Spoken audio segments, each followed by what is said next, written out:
people subpoena Trump's taxes. That's what we want to do.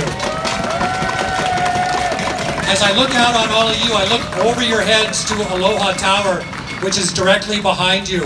And Aloha Tower is a great symbol of our inclusive Aloha spirit here in Hawaii.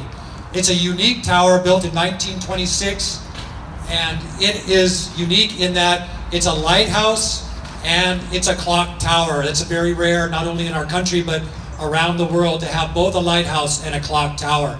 But both of those symbols mean a lot to me. As a lighthouse, it has beckoned many, many immigrants for generations now coming to Hawaii to find a better life, to find freedom, and so forth. And all of us here are generations, first, second, third, fourth generations immigrants, and many of probably our relatives actually were inspired as they came into Honolulu Harbor and saw the lighthouse right there. And Honolulu, as you know, means a harbor of refuge, a sanctuary harbor. The other thing about it is that it's a clock tower, and the people that work in Honolulu would often set their watches to that clock tower for many, many generations. But thinking of it as a clock tower, it reminds me of this statement that Tom Paine made at the very beginning of his pamphlet, Common Sense, where he said that these are times that try men's souls.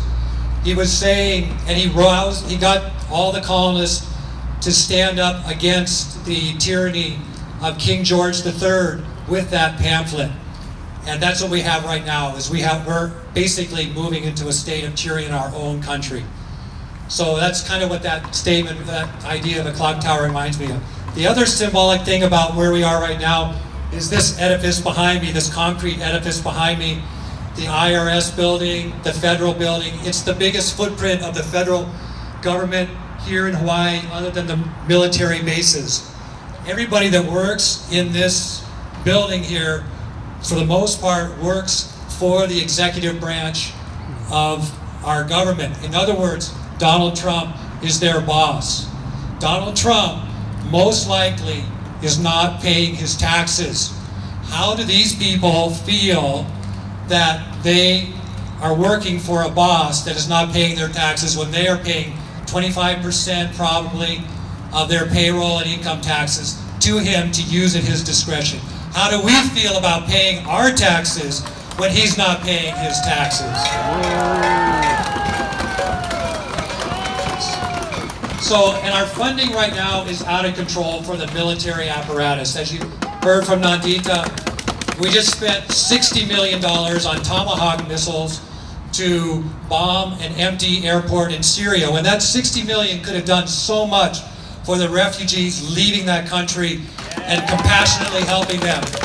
Then, just a couple of days ago, we dropped this mother of all bombs on some homeless, well, I don't know, they're not very nice people, but in Afghanistan, when that bomb most likely cost $16 million, and just think what that $16 million could do for the homeless situation here in Hawaii.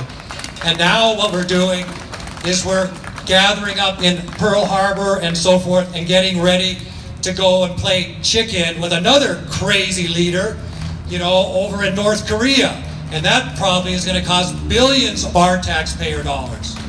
It's completely out of control. Anyways, I'm reminded of a statement by Alexander Hamilton at the very end of his very last Federalist paper.